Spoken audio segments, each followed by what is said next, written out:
Team India के पूर्व कप्तान सौरव गांगुली क्या पश्चिम बंगाल की भी कप्तानी करने के लिए तैयार हैं?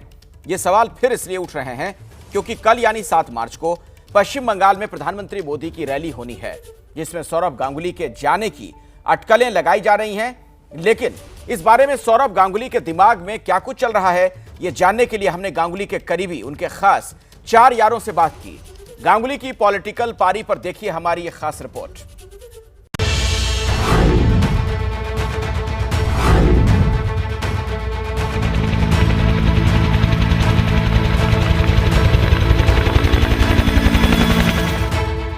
तैयारी जोरों पर है क्योंकि कोलकाता का ये वही ऐतिहासिक ब्रिगेड परेड मैदान है जहां कल प्रधानमंत्री नरेंद्र मोदी की रैली होनी है।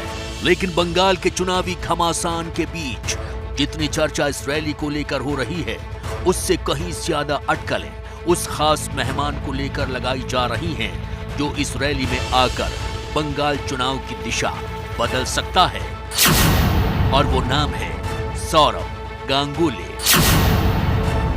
पश्चिम बंगाल में इस बार बात हो रही है कि मिथुन चक्रवर्ती को भी साथ में उसी मंच पर देखा जाएगा, क्या हो रहा है? हो सकता है मिथुन दास से हमारी बात हुई है और यदि वो कल फ्री हो गए तो निश्चित आएंगे और आ सकते हैं उस मंच पर। सौरव गांगुली और बाकी कई लोगों की भी बात हो रही है, उसमें भी क्या कोई बात है? नहीं, मेरी अभी सौरभ दास से कोई बात नहीं हुई है, मैं मीडिया से सुन रहा हूँ।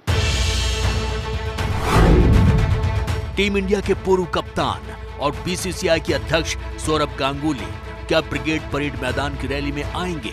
क्या उन्हें पीएम मोदी की रैली में जाना चाहिए? ये वो सवाल है जिन्होंने बंगाल ही नहीं, देश भर में उनके करोड़ों फैंस समेत सौरभ गांगुली के करीबियों को भी ऊहा-पोह में डाल दिया है। सौरभ गांगुली जो उचित है वही काम करते हैं, सोच समझ के करते हैं। बाकी हम लोग तो स्पोर्ट्स का आदमी है, हम लोग तो राजनीति का आदमी है नहीं, मगर उनका डिसीजन समझने के लिए उनका क्या करना है वो जो उचित होगा वही काम करेगा। हम लोग का किसी को पता नहीं है क्या होने वाला है 7 को। सौरभ के साथ बात हुआ है, सौरभ सोच रहे थे, हाँ बहुत कुछ ऑप्शन सोच रहे थे। डेफिनेटली उनका जो फैन बेस है पूरा इंडिया में, स्पेशली बंगाल में, उनको actually he is like a god to all Bengalis actually. वो ये भी सोचता है कि उनका जो फैन बेस जो है, उनका फैन फॉलोइंग जो है वो डिवाइड हो जाएगा। दरअसल क्रिकेट में डेब्यू करने से लेकर बीसीसीआई के अध्यक्ष बनने तक गांगुली की जिंदगी में बहुत कुछ अचानक से हुआ है। सवाल ये है कि क्या इसी तरह गांगुली की पॉलिटिकल पारी भी अचानक ही शुरू होगी?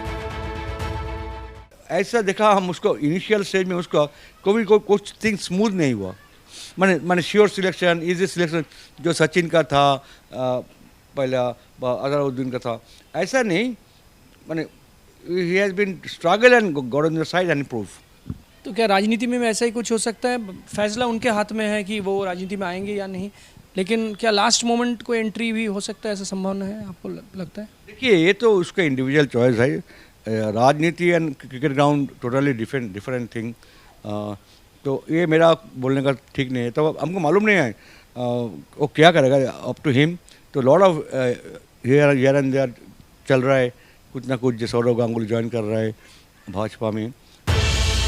सौरभ गांगुली की लंबे समय से राजनीति में आने की अटकलें हैं। बंगाल की राजनीति के जानकार भी यही कयास लगाते रहे हैं कि क्या इस बार सौरभ दादा और ममता दीदी की चुनावी टक्कर हो सकती है। ऐसे में अगर सौरभ पीएम मोदी की रैली में जाकर बीजेपी में एंट्री मारते हैं तो इसी के साथ ये बात भी साफ हो जाएगी कि उनकी ये स्क्रिप्ट किसने लिखी है। सौरव गांगुली के जीवन जो है, करियर जो है, अगर देखा जाए लास्ट मोमेंट में बहुत कुछ हुआ है। वो चाहे आप देखें जब डेब्यू के दौरान टेस्ट डेब्यू लॉर्ड्स में हुई थी, या फिर जब बीसीसीआई के प्रेसिडेंट बने, ये नाटक उनके करियर में रहा है। तो क्या कहेंगे इस पर? आपने देखा है unpredictable. Actually Saurabh Ganguly is a fantastic personality and A fantastic बुद्धिमान, इंटेलिजेंट एंड रीजनेबल। और इनको प्रेडिक्ट करना, इनको समझना फैंटास्टिक। इनको last minute tips last minute thinking, last minute activity, last minute decision, this is totally unpredictable. Saurabh Ganguly को एक अरसे से बीजेपी अपने साथ जोड़ना चाहती है। दरअसल सौरभ के बीजेपी में आते ही जहां तृणमूल कांग्रेस का बाहरी बनाम स्थानीय का मुद्दा कुंद पड़ जाएगा, वहीं बीजेपी को दीदी के खिलाफ दादा का चेहरा भी मिल जाएगा। टीएमसी के पास इस वक्त कई सेलिब्रिटी चेहरे हैं, लेकिन बंगाल में सबसे बड़े सेलिब्रिटी सौरभ गांगुली के बीजेपी में आते ही इस मोर्चे पर भी टीएमसी पीछे छूट जाएगी। लेकिन राजनीति में आने पर खुद सौरभ का क्या फायदा हो सकता है, ये बात आप उनके करीबी दोस्त से ही जान लीजिए। अभी क्या है उनके लिए भी ये this is very difficult decision for him as because उनका फैन फॉलोइंग डिवाइड हो जाएंगे।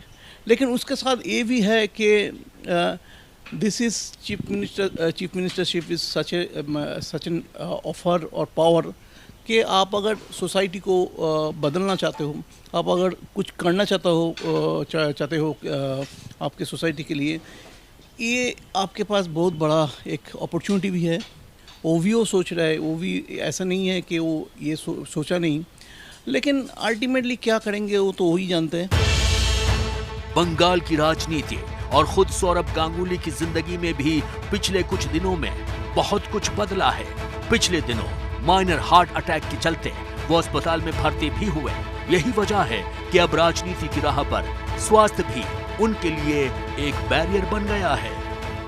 अभी ऐसा मुद्दा ऐसे है कि अभी थोड़ा उनके जो हेल्थ कंडीशन जो है वो भी इतना, he is not that much confident about his health also. तो and also the fan following मैंने आपको बताया। तो मेरे को नहीं लगता है अभी मतलब आप अगर रैशनली इसको एनालिसिस किया जाए तो मेरे को नहीं लग रहा है कि he is very keen to have this offer right now. But आपने जो बोला, मैंने भी जो बोल रहा है कि उनका स्क्रिप्ट कोई दूसरा कोई लिखता है जो ऊपर वाला लिखता है एक्चुअली। 2019 के लोकसभा चुनाव के बाद अगर बंगाल की मौजूदा राजनीतिक परिस्थिति को देखा जाए तो राजनीतिक विश्लेषकों का मानना है कि बीजेपी और टीएमसी के बीच 3 से 4% वोट का फासला है। अगर सौरभ गांगुली ब्रिगेड परेड मैदान पर हाजिर होते हैं या फिर बीजेपी में शामिल होते हैं तो कहीं ना कहीं ये 3 से 4% वोट का जो फासला है वो मिटाकर सौरभ बीजेपी की नैया को इस बार बंगाल विधानसभा चुनाव में पार करा सकते हैं। कैमरामैन राजेंद्र सिंह के साथ कुंतल चक्रवर्ती, एबीपी न्यूज़, कोलकाता।